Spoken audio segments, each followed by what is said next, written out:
వందనాలు. కూడొచ్చిన అందరికీ నా హృదయపూర్వక వందనాలు.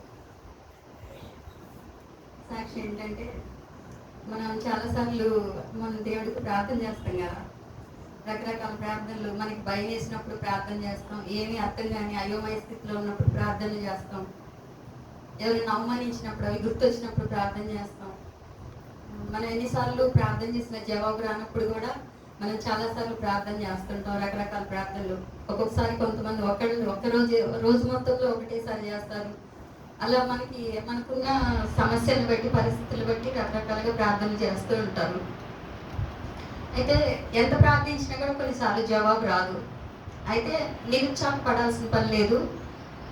మనకి సమయం వచ్చినప్పుడు దేవుడు కార్యం చేస్తాడనేది విశ్వాసం ఉంచాలి.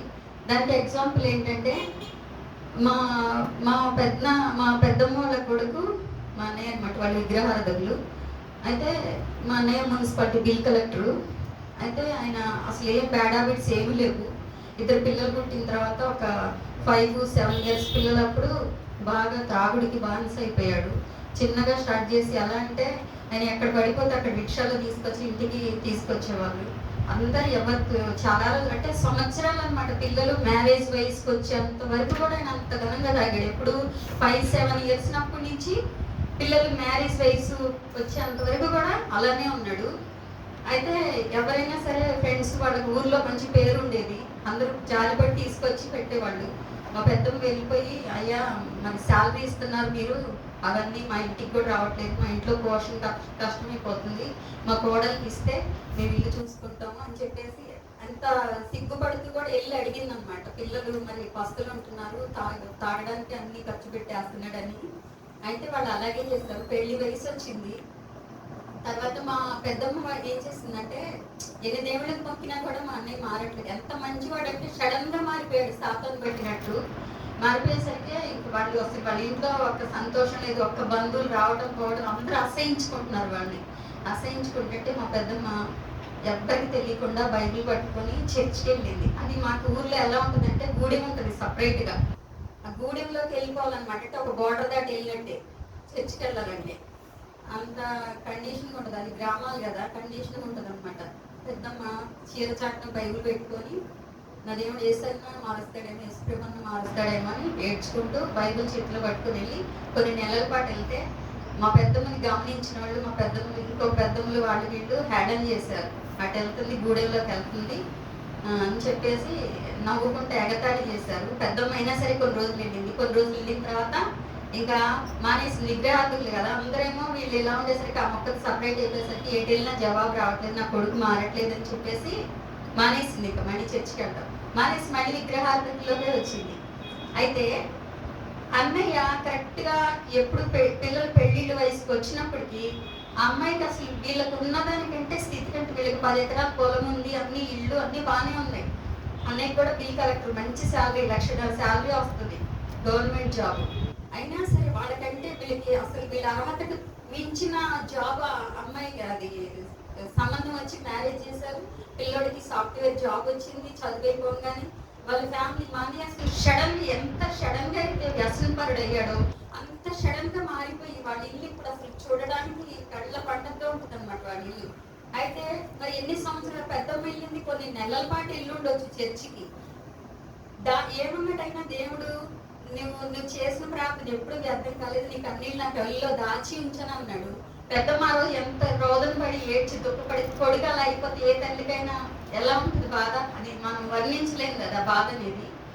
ఆమె చేసిన ప్రార్థన ఆమె మర్చిపోయింది, చర్చికి వెళ్ళాలనే విషయం మర్చిపోయింది. దేవుడు మాత్రం మర్చిపోలేదు, ఆమె ప్రార్థన మర్చిపోలేదు. ఆమె దుఃఖము, ఆమె ఆయన ఆశ్రయించడం, అందరిని ఎదిరించి ఆమె గూడెంకి వెళ్ళిపోయి ప్రార్థన చేసుకొని వచ్చిందంటే నా దేవుడు మారుస్తాడేమని.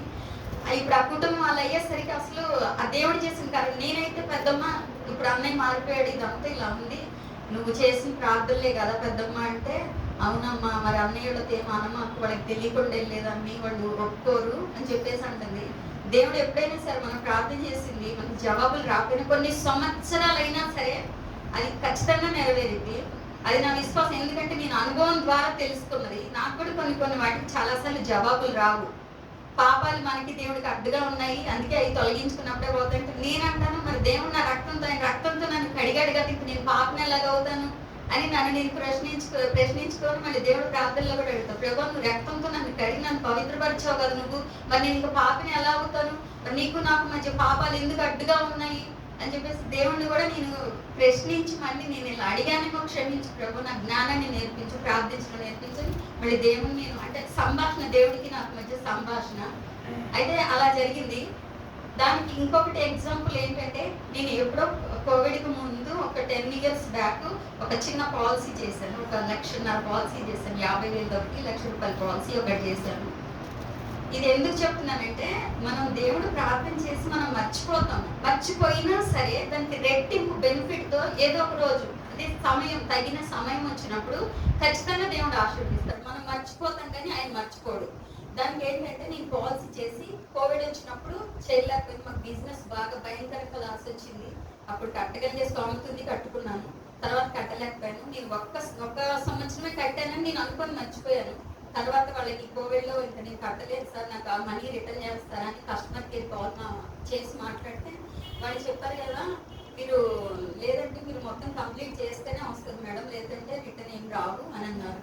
మళ్ళీ ఊరుకున్నాను. మళ్ళీ ఊరుకున్న తర్వాత రీసెంట్గా ఒక 1 month బ్యాక్ మళ్ళీ ఎందుకు మనసు ఆగక బ్రాంచెస్ ఎక్కడ ఉన్నాయని ఆన్లైన్లో చెక్ చేసుకొని బంజారీస్ బ్రాంచ్కి వెళ్ళి, సార్ నేను ఇట్లా పాలసీ చేస్తే నేను నెంబర్ కొట్టి నాకు అమౌంట్ రిటర్న్ చేస్తాను, నేను కట్టి కూడా ఇప్పుడు 5 years 6 years అయిపోయింది, ఎంత వస్తే అంత రిటర్న్ ఇవ్వండి అని చెప్పాను.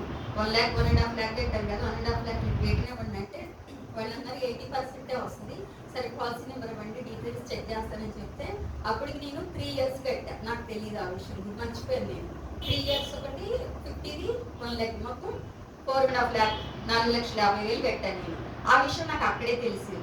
మళ్ళీ సెకండ్ ఇంకొక 3 years అయితే మీ పాలసీ డేట్ కంప్లీట్ అయిపోతుంది, మెచ్యూర్ టైం అయిపోతుంది, మీకు 7,50,000 వస్తున్నాయి, మీరు ఎందుకు వేస్ట్ చేసుకుంటున్నారు, ఇప్పుడు ఎవ్రీ మంత్ మీకు 15,000 చెక్ వస్తుంది, ప్లస్ 7,50,000 మీకు 3 years తర్వాత కంప్లీట్గా వస్తుంది మేడం, మీరు ఎందుకు చేస్తున్నారనేసరికి నేను ఒక్కసారి షాక్ అయిపోయింది. 1,00,000 వస్తుందేమో ఎక్స్పర్ట్స్ అవి కూడా రావని చెప్పారు, అయినా మళ్ళీ ట్రై చేద్దామని ఆశతోటి మళ్ళీ వెళ్ళినందుకు అక్కడ నాకు తెలిసిన గుడ్ న్యూస్ ఏంటంటే 7,50,000 వస్తున్నాయి అని.